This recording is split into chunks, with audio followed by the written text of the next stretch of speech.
Muy buenos días, el día de hoy presentaremos el Atlas enfocado a la osteología de aves, con una referencia a la Porfirio martinica, comúnmente llamada la lengua azul. Este grupo está conformado por Andrés Santiago Cáceres, Juan Esteban Espinel, Miguel Ángel Perilla, Xiomara Acevedo, Luna del Mar y quien les habla, Estefanía Bonilla.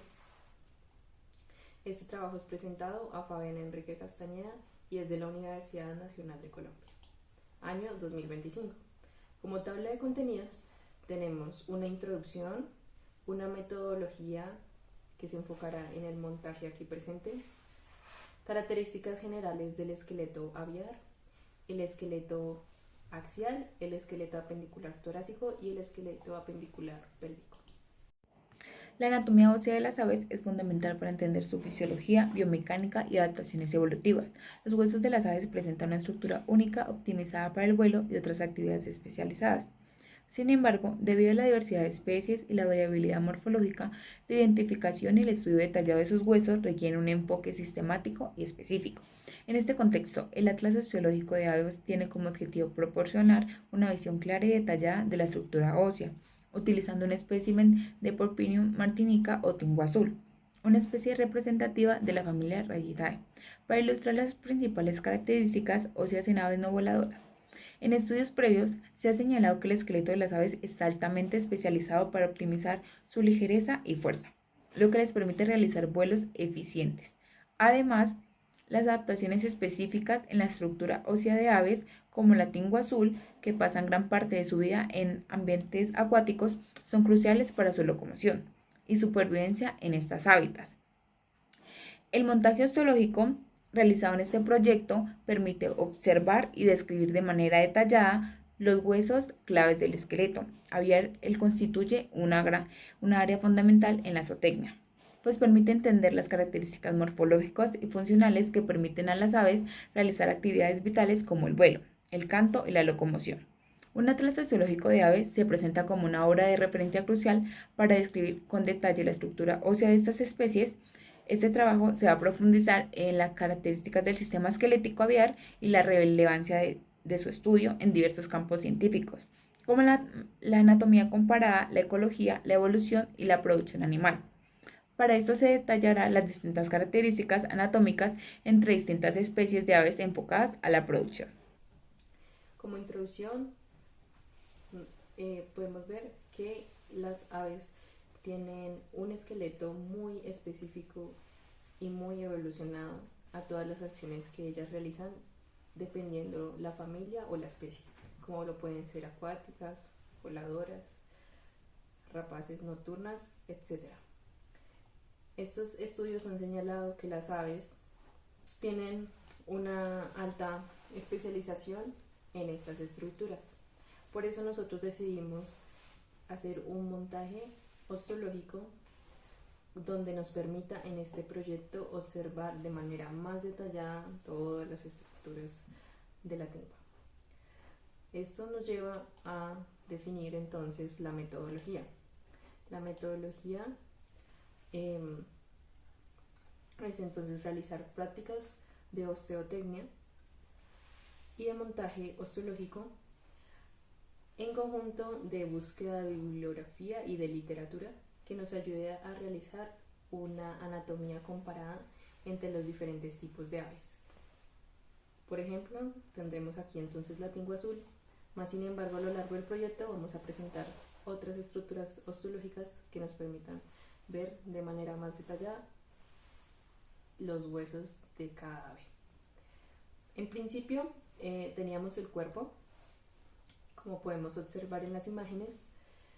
Tuvimos que entonces diseccionar, cortar plumas, músculos, órganos y tendones, cuidando muy bien así los huesos. Luego de que tuviéramos la lengua ya diseccionada y con muy poca carne, posteriormente llevamos la lengua ya diseccionada a los desmesters, porque los restos de carne sirven para la alimentación de estos escarabajos y ellos nos ayudan a tener una limpieza de toda la carne o tejido que haya quedado en los huesos. Luego de más o menos 4 semanas ya teníamos los huesos libres de cualquier tejido y lo que hicimos fue llevarlos al congelador para que quedaran libres de huevos o larvas de estos mismos escarabajos. Luego pasamos los huesos de forma en conjunta a agua oxigenada entre el 10 y el 20% para poder tener un blanqueamiento de estos, ya que si los dejamos así se podrían poner amarillos. Una vez pasadas las 24 horas o viendo que ya los huesos estén blancos, se pasa a una limpieza con agua, un enjuague con agua hirviendo. Una vez ya teníamos los huesos blancos, comenzamos a hacer el montaje, como ustedes pueden observar en el video. Los pegamos con silicona y entonces ahora sí podríamos comenzar la identificación de todas las estructuras. Generalidades del esqueleto aviar. El esqueleto aviar ha evolucionado por muchos años para adaptarse al vuelo, aunque algunas especies hayan perdido esta capacidad. Para empezar, es importante destacar que los huesos de las aves son neumáticos, lo que significa que contienen cavidades llenas de aire. Esta adaptación disminuye el peso del esqueleto sin afectar su resistencia, siendo fundamental para el vuelo. En aves voladoras, el esqueleto representa de un 10 a un 12% de su peso corporal, mientras que en aves no voladoras, como la gallina, este porcentaje aumenta, ya que sus huesos son más densos. Otra característica importante es la ausencia de dientes, reemplazados por un pico, lo que también disminuye el peso corporal. La forma del pico varía según la dieta de la especie, y esto refleja la adaptación que han tenido estos animales en el ambiente. La columna vertebral está dividida en regiones cervicales, torácicas, lumbar, sacra y coxígea, con una gran cantidad de cervicales que le permite tener mayor flexibilidad en el cuello. En contraste, las vértebras torácicas están fusionadas, lo que les proporciona mayor rigidez en el vuelo. El esternón presenta una prominencia llamada quilla, donde se insertan los músculos pectorales, que son esenciales para el vuelo. En aves no voladoras, el esternón es completamente plano. Además, los huesos del ala, como el húmero, el cúbito y el radio, se encargan de la propulsión y el control del aire. El miembro pelviano, compuesto por ilion, isquion y pubis, forman el sinsacro, que favorece el equilibrio del cuerpo.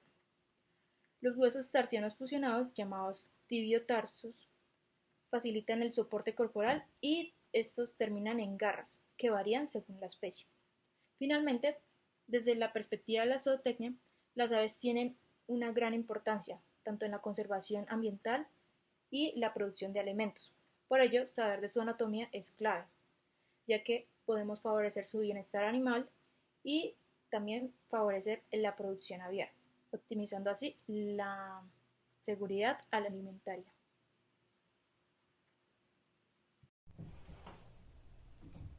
Ahora hablando un poquitico más sobre los esqueletos, tenemos que hablar del esqueleto axial, que va desde el cráneo hacia caudal, y también debemos tener en cuenta que incluye el cráneo, las vértebras, pero además de eso incluye el esternón, incluye lo que sería la pelvis, el sacro, que en este caso se llamaría sinsacro, que es la fusión entre las vértebras lumbares y sacras, y también las costillas.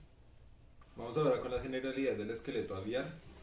De cráneo a la caudal podemos destacar la presencia del cráneo, y de él podemos referenciar algunas partes tales como el premaxilar, o también conocido como pico, este agujero de aquí llamado las narinas óseas, el orbital, que entre medio tiene una fina capa llamada el septum orbital. Podemos también ver la presencia de un hueso frontal y un hueso nasal, un hueso parietal, y un dato curioso, el cual es que en el occipital de las aves, ellas solo tienen un único cóndilo. En cuanto a la aviación, pues la tingua pertenece a una familia de aves acuáticas con capacidad de vuelo, pero adaptadas a ambientes pantanosos. El cráneo de la tingua pues es alargado y liviano, el pico es fino, en cambio el de la gallina pues es más corto y robusto, y en cambio y en otras pues como la avestruz es el cráneo relativamente pequeño en proporción al cuerpo, pero con un pico más fuerte. En el esqueleto axial también podemos destacar la presencia de las vértebras cervicales, vértebras torácicas, vértebras lumbares, vértebras sacras y vértebras caudales. Las vértebras torácicas están unidas por medio de sinantrosis, formando el notarium, mientras que las vértebras lumbares y las vértebras sacras están unidas también por medio de sinantrosis para formar el sinsacro. En la columna vertebral, pues la tingua tiene una gran flexibilidad en la región cervical para el movimiento. Si las vértebras torácicas están fusionadas y que proporciona estabilidad, similar a las de las aves voladoras, aunque en otras como el avestruz es un poco más robusta. El atlas pues tiene variaciones, es ligero y flexible que permite movimientos de la cabeza. La gallina pues es similar al de las aves, facilitando movimientos necesarios para picotear el suelo, y en otras voladoras es más móvil para estabilidad. El axis pues es importante para la rotación y este tiene un axis liviano y flexible. En cambio la gallina pues tiene un axis similar, pero la paloma es ligero pero un poco más resistente para la estabilidad. El avestruz es un poco más robusto y alargado. Las vértebras cervicales en aves pueden variar de número y estructura. En la gallina tiene un número similar de cervicales a la tingua, con una gran movilidad. En aves voladoras las cervicales son livianas pero flexibles, lo que permite controlar la dirección de la cabeza en el vuelo. La tingua además tiene unas vértebras torácicas que están fusionadas parcialmente, que proporciona estabilidad. En las gallinas están un poco más fusionadas para rigidez, y en algunas como la paloma están completamente fusionadas, no parcial, que forman el notario que da soporte. Pasando al esqueleto axial torácico, podemos destacar la presencia también de costillas, con un proceso único en aves llamado el proceso bucinado. También podemos ver la presencia de un esternón bastante desarrollado en aves, el cual tiene una quilla, un manubrio, o también conocido como mango en mamíferos. Podemos también destacar la presencia de el vértice de la carina, la base de la carina y el proceso transverso. Podemos destacar un proceso de manera dorsocaudal llamado la trabécula mediana en el esternón. El esternón es bien desarrollado y presenta una quilla prominente.